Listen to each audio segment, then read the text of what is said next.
آپس میں بحث کر رہے تھے. ایک کہتا ہے سلمان افضل ہے، ایک کہتا ہے عباس افضل ہے.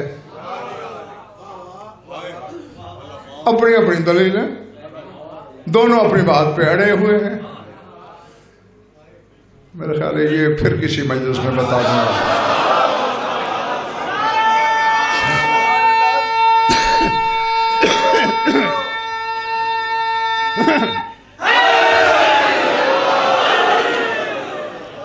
اب یہ ہو سکتا ہے دلاور شاہ جی یہ نقص ہو، خامی ہو، کمی ہو، مانتا ہوں میں، لیکن ہے مجھ میں.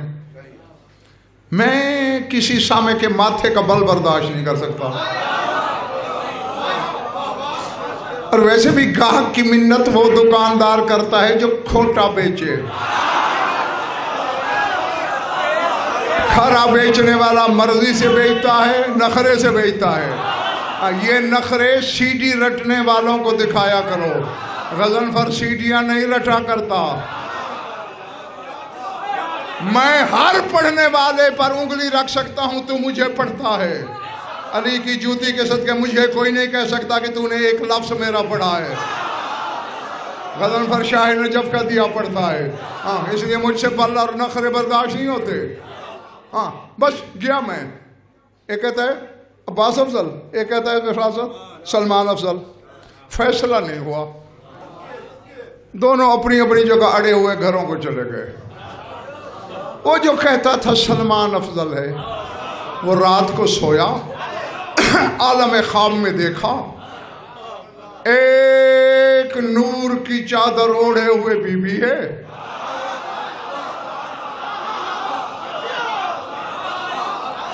اور ڈانٹ کے کہتی ہے انت تعتقد ان سلمان افضل من ابن العباس.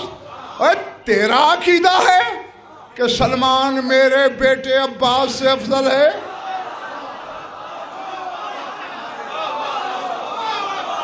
اب میں کہاں ہوں مجھے نہیں پتا، میرے سامنے کون ہے میں نہیں جانتا. اب عالم تھا، سمجھ گیا کہ کون سی بی بی عباس کو بیٹا کہتی ہے. خواب میں کانپنا شروع ہو گیا. ہاں بی بی میں نے کہا تھا. فرمایا یاد رکھ، اور جو بیٹھے ہو تم بھی یاد رکھو، کل جواب میں چہروں سے پڑھ لوں گا. بی بی کہتی ہے تو سلمان کی فضیلت کا قائل ہے. لو نظرہ ابنی باب الحوائج ابو الفضل العباس الى اہل الارض لصاروا کلہم سلمانا. فرماتے اگر میرا باب الحوائج بیٹا عباس پوری زمین پر رہنے والوں پر ایک نگاہ کرم ڈال دے سارے سلمان ہو جائیں گے.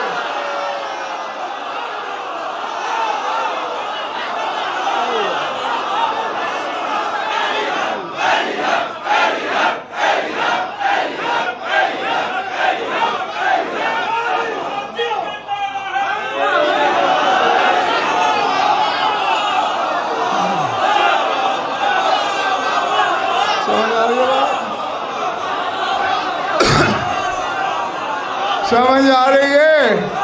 ان میں نیک بھی سلمان بن جائیں گے، ان میں گناہگار بھی سلمان بن جائیں گے.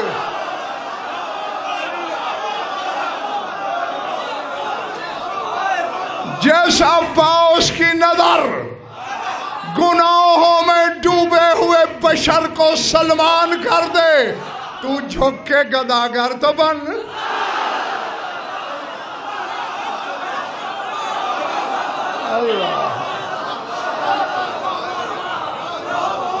تجھے وہ کیا دے سکتا ہے؟ اور اسی کے ساتھ میری دعا کہ ذات واجب آپ کو ایسے لا تعداد ذکر منانا، کرنا، سننا اور مجھ گناہگار کو پڑھنا نصیب فرمائے. باب الحسین ہے، باب الحوائج ہے، دو دو دروازے رکھتا ہے عباس. باب الحوائج بھی، باب الحسین بھی. اللہ ہاں یہ سوچتے رہنا گھر جا کے. تو اس کے ذکر کے صاحبان کے نیچے بیٹھ کر اللہ سے جو مانگے گا وہ انشاءاللہ عطا ہوگا۔ میں رسم نبھا دیتا ہوں کہ اگر تم میں کوئی بھی اولاد ہے اس ذکر کے صدقہ اسے اولاد نرینہ عطا ہو۔ کوئی مقروض اور تنگ دست ہے تو اس کی تنگ دستی دور ہو، کوئی بیمار ہے تو اسے شفاء کاملہ ملے، کوئی مومن قید ہیں تو رہائی نصیب ہو۔ جمیع مومنین و مومنات کے جو حاجات و قضایا عدل و شریعت کے نزدیک جائز ہیں وہ غایت المرام تک پہنچے۔ ہماری لاکھوں دعاؤں